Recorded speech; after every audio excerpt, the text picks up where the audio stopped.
how do you know the difference between, let's say, a good bone broth or a good pumpkin powder or a good, goat's milk from what's not there? Well, I mean, yeah, and I mean, and that's a brilliant question, and that is really, where we are in the market. And like you, I've seen things come and go, and the growth of fresh feeding and things like this, and the growth of people knowing more about what they're putting in their pets. So it is really important for people to be able to approach a company and to ask those questions. And any good company will be able to say to you, this is where this comes from, this is why we do this is how we do it, here's where our labeling is 100% within the law and what it should be, which is really important. Things like, for us, our broths are tested by outside labs at least once a year. As I said, our factory is a human grade factory, and it has the highest levels of certifications in Europe. And as far as they're concerned, they're making human broth for us, but we're putting a dog label on it, dog and cat label on it. But it's really important, I think, to know what you're buying. So do you know what? There's always going to be cheaper products on the market, and to an extent, there's definitely a place for that as well, because you may have somebody that doesn't want to, spend 10.99 on a carton of broth, and they go, oh, there's one for, this one is a bit cheaper, and I can try that one.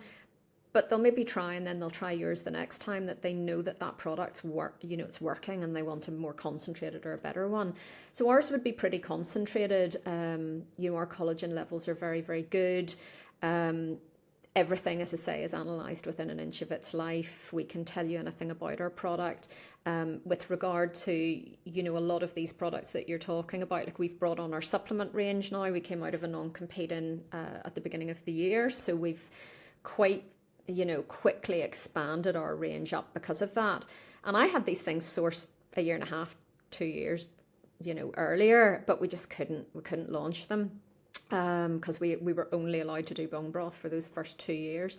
So yeah, I mean, look, there's obviously, we all know there's things that come out of China, and don't get me wrong, there's some good stuff comes out of China as well. There's some stuff that only comes out of China. You can't get it anywhere else in the world, but there's a lot of crap too. And there's a lot of, how cheaply can I get this? Or, we don't really buy into that. We are going to use the most high level providers that we can. We want to know that they have gone through all of the, the rigorous testing that it needs to do to be brought to market. We want to know that our labels are right. They're, the VMD won't come at us for anything. That everything's within the letter of the law, and that people are actually getting what they think they're getting. And I think that's hugely, hugely important. So yeah, when you're looking at bone broth, always look at your collagen levels. You might think you might be getting a better value product, but you would need to give 3 times as much to get the same out of it. So is it actually better value? There's a little bit of thinking involved, I guess, with these things too. But yeah, it's a really interesting thing at the moment, and yeah. I think with supplements as well, they're particularly unique in the fact that, like, when you buy them, they need to work.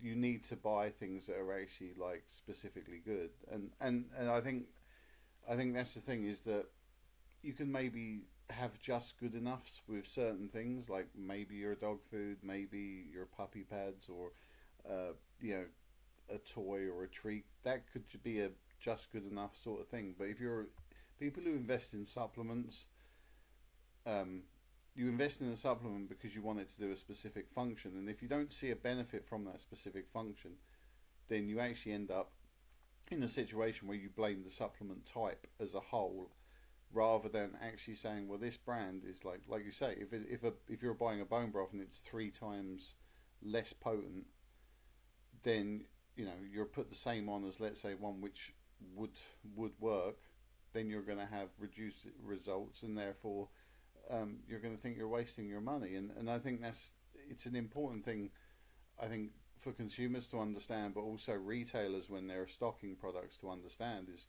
look, we used to have this joke around fat balls. So we used to sell fat balls, and I sold 2 types of fat balls in the end, because it drove me mad to the point where I used to sell a really high quality fat ball, which I used to buy from Germany from a company called Ertmann's, and you put them up, the birds would eat them straight away, they loved them. And then I sold these other ones which were cheap, and you'd hang them up and the birds wouldn't eat them, and it was absolutely, there was nothing left. But the problem is the consumer would buy the cheap ones once, and then would blame fat balls just generally for like the birds not eating them.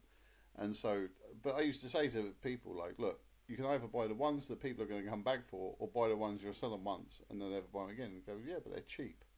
It's like, yeah, but it doesn't do what it's supposed to do. But I had to hold both in the end, because if I didn't, I almost couldn't show the point of difference. But I don't think you should do that with something like supplements. I think you just do the ones that actually work, and if that costs a little bit more, but again, that's part of the education. And when you're a retailer, a lot of retailers don't even understand the actual what a lot of the supplements do, let alone understand the variances in quality.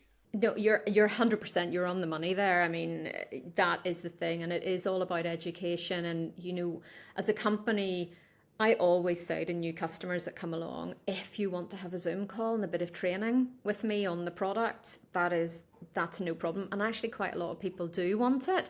And you're able to also give them tips and say, well, here's what works for other people when they're selling it. Here's what really has worked for these people or those people or whatever. And that's kind of helpful to them as well. But 9 times out of 10, as you say, I mean, with bone broth, one of the big things that people don't realize about it is that it's an amazing sickness food. So if your dog is sick or has had diarrhea or, something like that, has had an operation and doesn't want to eat or isn't capable maybe just for a while of eating solid food, throw bone broth in there. That's what you do. And that's great for their gut. It's like us having soup, I guess, when we're not feeling well. So for me, one of the things I'll always say to retailers when I'm on a training with them is, do you have any vets close by?